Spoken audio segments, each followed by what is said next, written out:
नमस्कार, बुलेटिन में आपका बहुत बहुत स्वागत है। मैं हूं आपके साथ दीपिका ओझा। चलिए शुरुआत करते हैं खबरों की।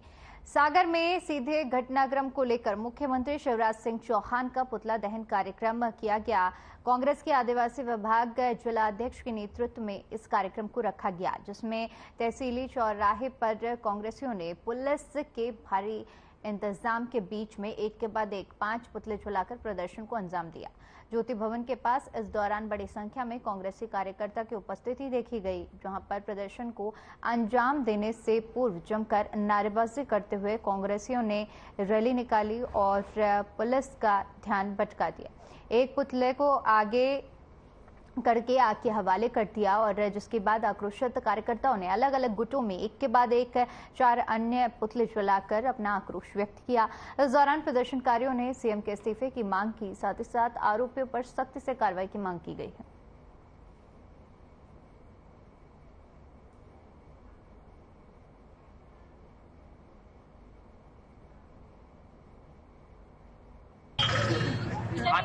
सरकार चल रही है और पुलिस वालों का हमारा पुतला दहन हो रहा था, उसको रोकने के लिए पूरी व्यवस्था कराई और पुलिस वालों ने भी पूरा साथ दिया है बीजेपी सरकार का। ये हम देख ही रहे हैं। दो इन्होंने पानी के टैंक मंगवा लिए। पुलिस में महिलाएं बड़ी थी, पुलिस पार्टी था, पुलिस बल पूरे तीनों तरफ से तैनात था और हम खुद कहेंगे कि पुलिस खुद तो कुछ कर नहीं रही है। कल हमारी ये आदिवासी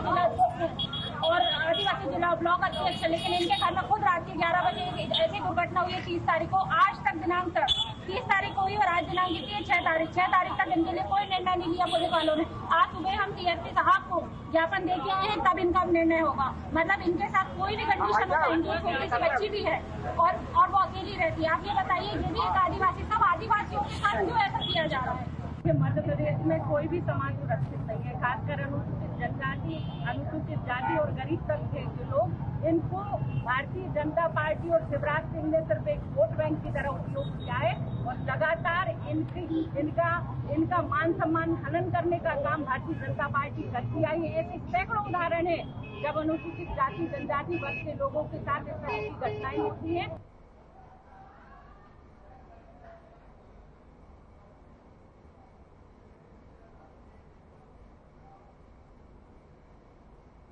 वहीं सागर में राष्ट्रीय आदिवासी एकता संगठन के बैनर के तले संगठन के राष्ट्रीय आह्वान पर आदिवासी समाज के हितों को लेकर चलाए जा रहे चरणबद्ध आंदोलन के तहत कलेक्ट्रेट के पास धरना प्रदर्शन कार्यक्रम आयोजित किया गया, जिसके माध्यम से केंद्र सरकार के कॉमन सिविल कोड कानून को लेकर विरोध दर्ज कराया गया।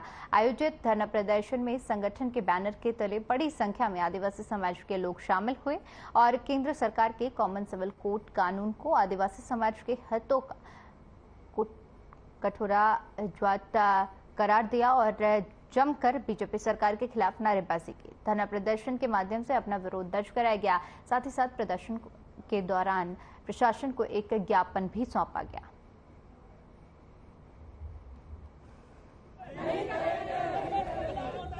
सीधी जिले में कल परसों जो घटना हुई है, प्रवेश शुक्ला ने जो हमारे आदिवासी भाई के ऊपर पेशाब की है, उसके विरोध में हम लोग यहाँ ज्ञापन देने आए हैं और हम लोग चाहते हैं कि प्रवेश शुक्ला को फांसी दी जाए, क्योंकि उसने एक आदिवासी समाज के व्यक्ति के लिए नहीं बल्कि पूरे देश के व्यक्ति के ऊपर अपमान हुआ है। तो हम लोग ये चाहते हैं कि जो अभी बताया जा रहा है कि उनका मकान गिराया गया, तो मकान नहीं गिरा है, हालांकि उनकी बाउंड्री बस गिरी है। हम लोग चाहते पूरा मकान पूर्ण रूप से गिराया जाए और हमारे आदिवासी समाज के भाई को न्याय मिले और उनको 50 लाख रुपए मुआवजा दिया जाए और उन परिवार में से एक व्यक्ति को नौकरी दी जाए और हमें न्याय मिलना चाहिए।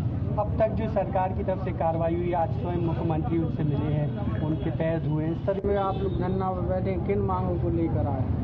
ये आज हमारा समाज एकत्रित क्यों है, इसलिए है कि आदिवासी समाज के ऊपर अन्याय अत्याचार इस देश में बढ़ते जा रहे हैं। एसएससी बिल जो लागू कानून हो रहा है, उस यूएससीसी बिल लागू हो रहा है, उसका हम विरोध करते हैं। ये आदिवासियों के हित में बिल नहीं है और आदिवासियों के तो ठीक है, पिछड़ा वर्ग के हित में भी नहीं है, एससी के हित में भी नहीं है, माइनॉरिटी के हित में भी नहीं है। पर हमारा ये धरना चरणबद्ध आंदोलन है। ये राष्ट्रीय आदिवासी एकता परिषद के द्वारा 4 चरणों में यह आंदोलन है। पहला आज 6 जुलाई को जिला स्तर पर धरना था और द्वितीय चरण में 16 जुलाई को तहसील स्तर पर होगा और तृतीय चरण में 27 जुलाई को यह जिला स्तर पर धरना प्रदर्शन ज्ञापन होगा और चौथा चरण 7 अगस्त को भारत बंद का ऐलान किया गया है। अगर ये कानून इतने दिनों में वापस नहीं लिया गया तो 7 अगस्त को पूरा भारत बंद होगा। ये आज जो प्रदर्शन किया गया है, ये सीधी जिले में जो घटना हुई है, एक आदिवासी युवक के ऊपर प्रवेश शुक्ला नामक व्यक्ति ने पेशाब कर दिया, उसके विरोध में हम लोग ये प्रदर्शन कर रहे हैं और ज्ञापन सौंपने आए। क्या मांग है आपकी? हम लोगों की मांग है कि जो पीड़ित व्यक्ति है उसको 50 लाख रुपए का मुआवजा दिया जाए, है ना, और एक परिवार में एक व्यक्ति की नौकरी दी जाए सरकारी। अब तक की जो सरकारी प्रक्रिया रही है उससे आप लोग संतुष्ट हैं? देखिए, अभी जो अतिक्रमण में था वो मकान अभी टूटा नहीं है। ये कार्रवाई सिर्फ दिखावे की हुई है। अभी वीडियो में आप साफ देख सकते हैं कि केवल एक बरामदा मात्र दिख रहा है आपको, बाथरूम तोड़ा गया है, उसका पूरा घर नहीं तोड़ा गया है। कुछ ही समय में चुनाव भी आने वाले हैं। चुनाव के समय क्या आप लोगों का रुझान होगा? चुनाव के समय में मैं आपको कहना चाहता हूँ कि सारा आदिवासी समाज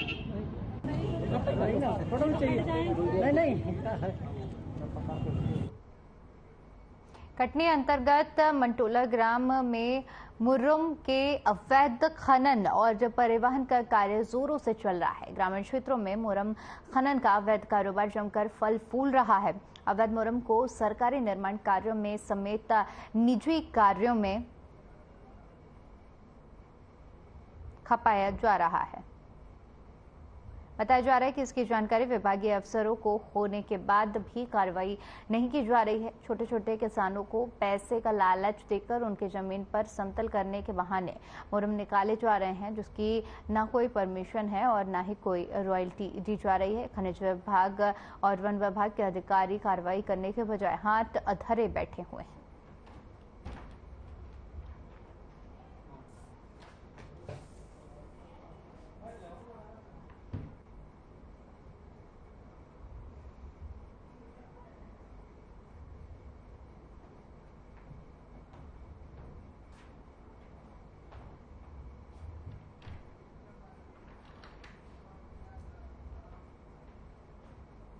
इंदौर में लगातार धोखाधड़ी के मामले बढ़ते जा रहे हैं। ऐसा ही मामला एरोड्रोम थाना क्षेत्र से सामने आया है, जहां पर एक युवती के पिता ने थाने पहुंचकर शिकायत दर्ज कराई है कि उनकी बेटी की शादी के लिए उन्होंने मैट्रिमोनियल साइट पर रिश्ता तय किया था, जिसके बाद दोनों के बीच में बातचीत भी होती थी।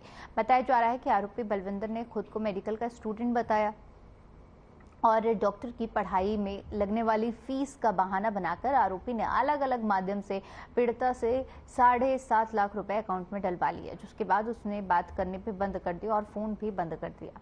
जब फरियादी अपनी बेटी के साथ हरियाणा स्थित बताए गए पते पर पहुंचे तो वहां पर कोई भी नहीं मिला। उसके बाद फरियादी ने इंदौर के एरोड्रोम थाने पहुंचकर अपने साथी के साथ इस धोखाधड़ी की शिकायत दर्ज कराई, जिसके बाद पुलिस ने मामला दर्ज कर दिया है और आगे की जांच शुरू कर दी है।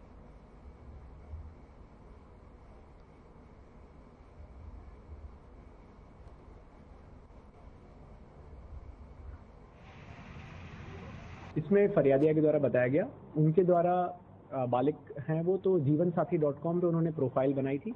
प्रोफाइल बनाने के बाद वो उसमें अपने लिए एक अच्छा मैच ढूंढ रही थी, जहां पर जैसा कि वो .com काम करता है, जो मतलब आपके एज ग्रुप के मैचेस रहते हैं और जैसी आपकी पसंद रहती है उसके हिसाब से उनको एक मैच दिखा। दोनों के बीच में बातचीत शुरू हुई, फोटोग्राफ्स भी उन्होंने शेयर की और फरियादिया को काफ़ी भरोसा हो गया था कि जो जीवनसाथी.com में प्रोफाइल मिली है वो एक जेन्युइन आदमी है जो कि बिजनेस करना चाहता है, इसी के नाम पे या डॉक्टर की अपनी पढ़ाई कर रहा है। उसने पहले कुछ पढ़ाई के नाम पे, फिर कुछ परिवार में मेरा कर्ज है उसको चुकाने के नाम पे लगातार उनको बोलता रहा कि शादी करेंगे तो मैं ये सारी चीज़ें हो जाएंगी। फरियादिया ने भी सोचा कि अगर मैं इसकी मदद कर सकती हूँ और अगर मेरा आगे रिश्ता बन सकता है।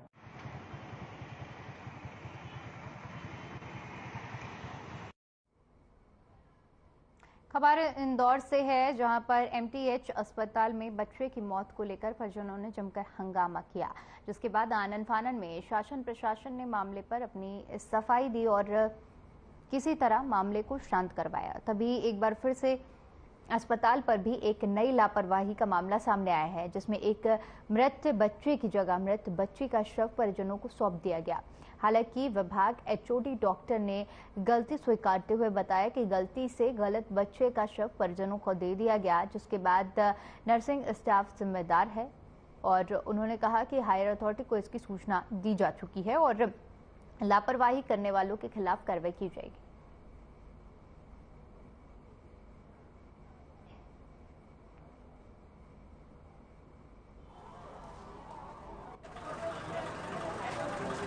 दस बजे से हम परेशान हैं। हमारी बालिका के बच्चे की डेट हो गई है और लापरवाही से डेट हुई है। उसके बाद भी सारे यहाँ पे मीडिया आए, यहाँ पे अपने विधायक जी आए हैं, हमारे चौकसे जी पार्षद महोदय आए हैं, सारे मतलब जितने भी नेतागण थे वो इतनी बात करके गए। उसके बाद हम यहाँ से बच्चे को लेके गए। बारिश इतनी हो रही और फोन हॉस्पिटल से एमटीएस से आ रही है कि बच्चा हमने बदल के दे दिया, दूसरा मरा हुआ बच्चा दे दिया। और एमवाई के डॉक्टर ठाकुर साहब क्या कह रहे हैं, यहाँ बच्चे की मौत नहीं हो रही, मतलब बच्चा एक पहले से मरा हुआ और पड़ा हुआ था हमारे बच्चे के पास में, और वो बच्चा दूसरा का बच्चा हमको दे, फिर बारिश में हम दूसरा बच्चा लेकर ये बच्चा चेंज करके वापसी दिया हम।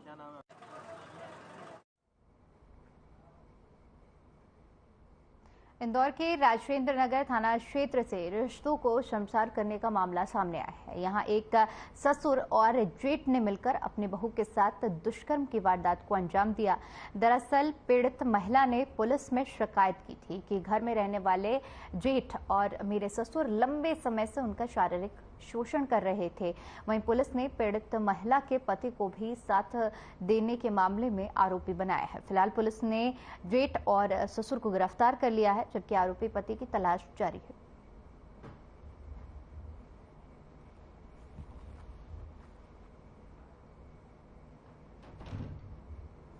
राजेंद्र नगर थाना क्षेत्र में कल फरियादिया के द्वारा बताया गया था कि उनके साथ उनके परिवार में जो उनके ससुर हैं और जो उनके जेठ हैं, उनके साथ गलत काम किया गया और उनका शारीरिक शोषण किया गया।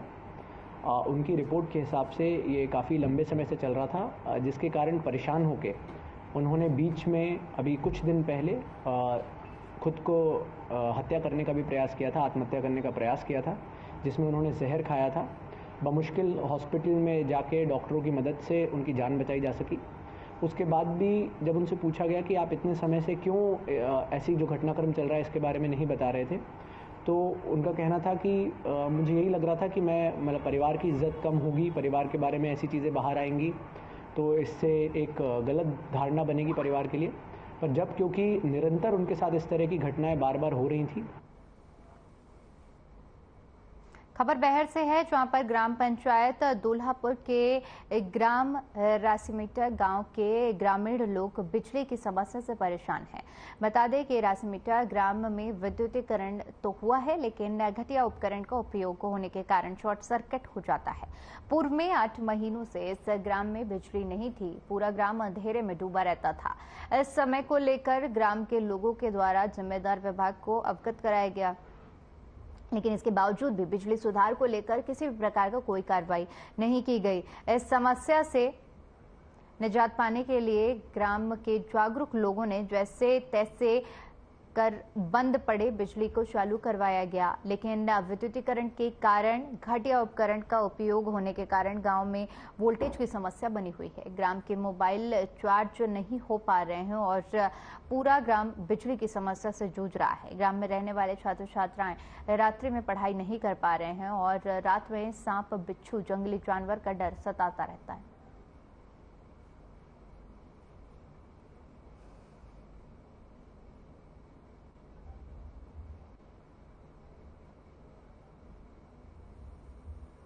हम बात कर रहे हैं ग्राम पंचायत दूल्हापुर के ग्राम रासीमेटा में। यहाँ पर विद्युतीकरण का काम चालू किया गया था, लेकिन कुछ दिन के बाद से यहाँ पर वोल्टेज की समस्या बनी हुई है।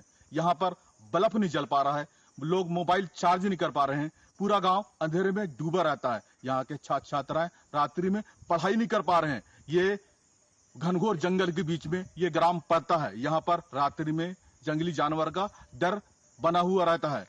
आप मेरे पीछे देख सकते हैं विद्युतीकरण के नाम पर यहाँ पर किस तरह से भारी पैमाने में भ्रष्टाचार किया गया है, घटिया उपकरण का उपयोग किया गया है। यहाँ के जो बिजली के तार हैं वो जमीन में झूल रहे हैं, खंभे कई जगह से गिर रहे हैं। ये आप ये देख सकते हैं यहाँ पर कितना घटिया उपकरण का उपयोग यहाँ पर किया गया है। इस योजना की जांच होना अति आवश्यक है। ग्राम पंचायत रासीमेटा और दुल्हापुर के ग्रामवासी प्रशासन से गुहार लगा रहे हैं कि यहाँ पर जो बिजली की समस्या बनी हुई है उसका समाधान अति आवश्यक करना जरूरी है। साधना प्लस न्यूज चैनल से कैमरामैन अजय के साथ देवदत्त दानेसर, बैहर। वहीं अगली खबर का रुख करते हैं, जहां पर आपको बता दें कि गुना शहर के अलग अलग कॉलोनियों की महिलाएं इकट्ठे हुई और जिसके बाद नगर पालिका परिसर में उन्होंने धरना दिया, जिसमें कांग्रेस के 2 पार्षद और एक महिला पार्षद का पति भी शामिल हुआ। महिलाओं का कहना है कि अभी तक उन्हें प्रधानमंत्री आवास योजना कुटीर का लाभ नहीं मिला है। सिर्फ हमारे कच्चे मकानों के फोटो खींचकर केवल आश्वासन दिया गया है और आज तक हमें इस योजना का कोई लाभ नहीं मिला है, ऐसा महिलाओं का कहना है। और धरना देकर तुरंत गुना नगर पालिका सीएमओ विनोद कुमार शुक्ला परिसर में पहुंचे और सभी महिलाओं को आश्वासन दिया गया कि जल्द से जल्द आपकी सभी समस्याओं का समाधान किया जाएगा।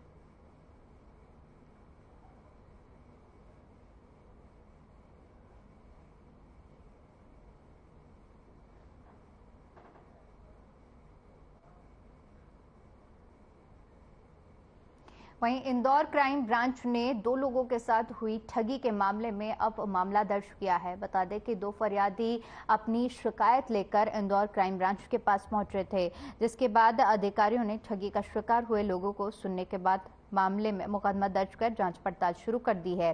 पुलिस की खोजबीन के बाद 3 लोगों को पकड़ा गया है, जिन्होंने फर्जी बैंक के लिंक के माध्यम से ठगी की वारदात को अंजाम दिया। क्रेडिट कार्ड पर रिवॉर्ड पॉइंट रीडिंग करने के नाम पर ठगी करने वाले अंतरराज्यीय गैंग को इंदौर क्राइम ब्रांच ने पकड़ा है।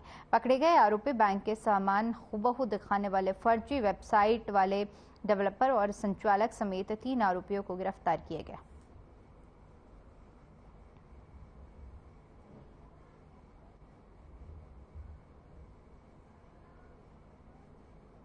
यहाँ पे हमको इंदौर के 2 फरियादी जो है शिकायत करी गई थी कि इसमें इनको आरबीएल बैंक का उनके पास क्रेडिट कार्ड थे और उसमें रिवार्ड्स रिडीम करने के नाम पे उनके पास कॉल आया, उनको मैसेज आया और उसमें एक लिंक आई जिस पर उन्होंने क्लिक किया और फिर उसके बाद उनसे ओटीपी नंबर और उनके क्रेडिट कार्ड नंबर वगैरह पकड़वाया गया और फिर उसके बाद जो है उपरांत उनके जो है खाते से उनके क्रेडिट कार्ड से पैसे निकल गए।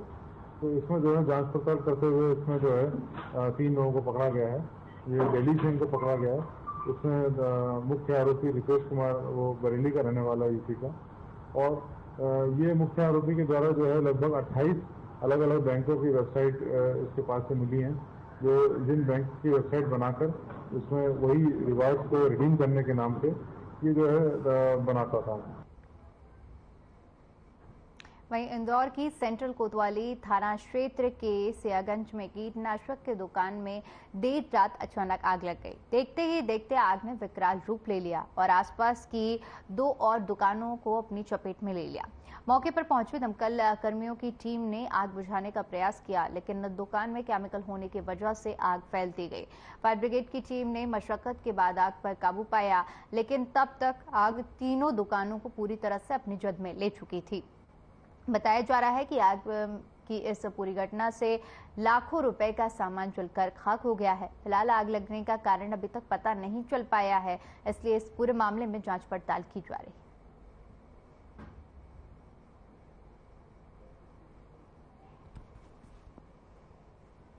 तीन दुकानें जल गई हैं। आग लगी ये अभी कोई क्लियर नहीं है। एक गौतमपुरा केमिकल की थी, दूसरी उत्सव चाय और अमूल घी की, और तीसरी किराने की। 3 दुकानें जली। कब की घटना है? ये रात 1:30-2 बजे की बीती है। आग पर काबू पा लिया है।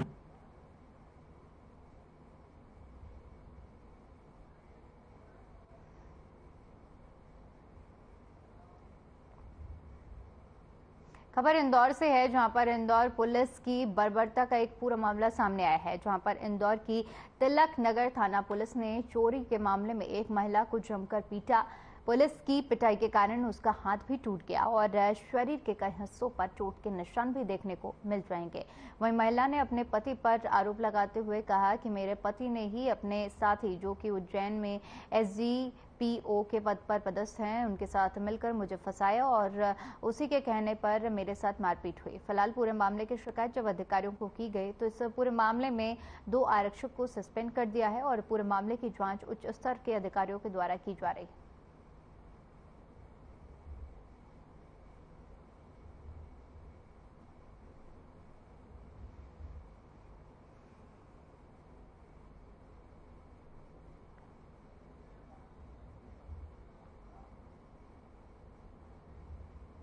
खबर जबलपुर से है, जहां पर C2 के बैनर के तले आशा उषा कार्यकर्ताओं का प्रदर्शन सामने आया है। बता दें कि कार्यकर्ताओं ने कलेक्टर कार्यालय का घेराव करते हुए आंगनबाड़ी कार्यकर्ताओं की तर्ज पर मानदेय बढ़ाने की मांग की है। साथ ही सरकार से आशा उषा कार्यकर्ताओं का भी सम्मेलन आयोजित कराने की मांग की है। इसके साथ ही कार्यकर्ताओं ने कलेक्टर को ज्ञापन सौंपा है।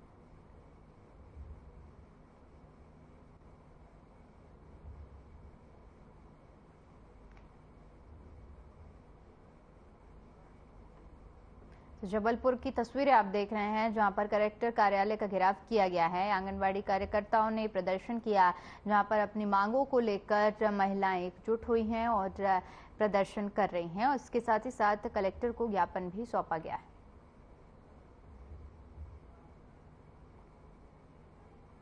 खबर मेहर से है, जहां पर मुख्य अभियंता ने वृक्षारोपण किया। इस दौरान मुख्य अभियंता D कुमार ने कहा कि वृक्षारोपण हमारे शरीर और जीवन के लिए बहुत जरूरी है। वृक्षारोपण से पर्यावरण शुद्ध होता है, जिसमें हमें शुद्ध हवा मिलती है।